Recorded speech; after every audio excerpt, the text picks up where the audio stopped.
یو ملګري خوب لیدلی دی او هغه وایي چې یوه زنانه دا خوب زنانه لیدلی دی چې زما یو ماشوم بچی دی او هغه ما سره زنا کوي. دا خوب زنانه لیدلی دی. د دې څه تعبیر دی؟ دا خوب ماشاءالله ښایسته خوب یې لیدلی دی، یک نمبر خوږولالې خوب یې لیدلی دی. صحیح دی؟ تعبیر دا دی چې دې زنانه ته به د دې بچي نه ډېره فایده میلاویږي.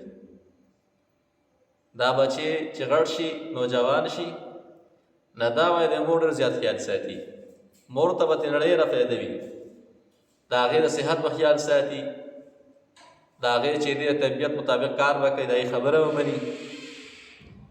نه هر میدان کې به دا بچی د مور سپورټ کوي، د مور ها سره به ها شاملې، د مور خبره به مني او مور ته به ترې ډېره زیاته فایده وي. حج له بیلیږي، عمرې له بیلیږي، نو مور به ترې ډېره زیاته خوشحالېږي. نه دا خوب تعبیر دا دی چې ما سره زنا کوي، معنا دا ده چې دا دې ماشوم نه به د مور ته ډېره زیاته فایده ملوي. زبیدې خوب لیدلی وایي ما سره ټوله دنیا خلک زنا کوي. له هغې خپله وینځه ته یې لاړ شوی هارون دغه ته ووایه ابن سیرین رحمت الله علیه ته، وایي ته ورته ځان یاد کړه چې دا خوب ما لیدلی دی. چا ته یې؟ وینځې ته یې زبیدې. خو ملکه وه، بادشاه ښځه وه. دا چې ته ابن سیرین رحمت الله علیه ناست دی، دا ورته وایي یاره ما بېګا خوب لیدلی دی چې ما سره ټوله دنیا خلک زنا کوي. هغه ورته ویې وخندل، وایي دا ستا خوب نه دی، و چې دا چا خوب وي د هغه پوره نوم راته ووایه. دا وینځه راله زبیدې ته یې وایي ابن سیرین رحمت الله علیه خو وایي چې دا خوب ستا نه دی، دا د بل چا خوب دی. نو هغې ورته ویې زه لاړ شو ورته ووایه چې دا خوب زبیدې لیدلی دی. نو چې کله راله نو ورته یې دا خوب زبیدې لیدلی وایي او دا اوس زبیدې چې لیدلی دا خبره اوس ټیک وایي.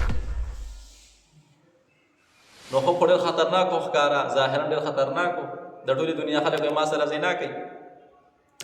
نو ابن سیرین رحمت الله علیه ورته ویې زبیدې ته ووایه چې ستا نه به الله داسې کار اخلي چې ټولې دنیا ته به ترېنه پیدا وي. بس خبره به ختمه شي. ورځ دا ښځه او خاوند روان دي حج ته تلل، پیدل سفر یې وی. دې چې څه مزل کړی د مدینه منوره کې تپوس یې کړی چې دلته څه تکلیف دی. نه خلکو ورته اوبو شکایت وکړو او په دغه لارو باندې به خلک راتلل، زیات تر په دغه طرف باندې لاره به خلک به حج ته راتلل، عمرې له پیدل سفر یې وي، د اوبو ډېر زیات قلت و. نه بس هارون رشید ښځې ته ویې ویل زبیدې ستا پړه سر باندې زما پړه باندې دا ارمان دی بادشاه چې یو ډېر وکړو او هغې کې خوږې به راځي د خلکو ته او د مسافر څومره راځي حج له عمرې له چې هغې ته ترېنه سهولت وي، هغې ته ترېنه پیدې او دا خلک په بوس کې ته اوس ډېر زیات سکون راحت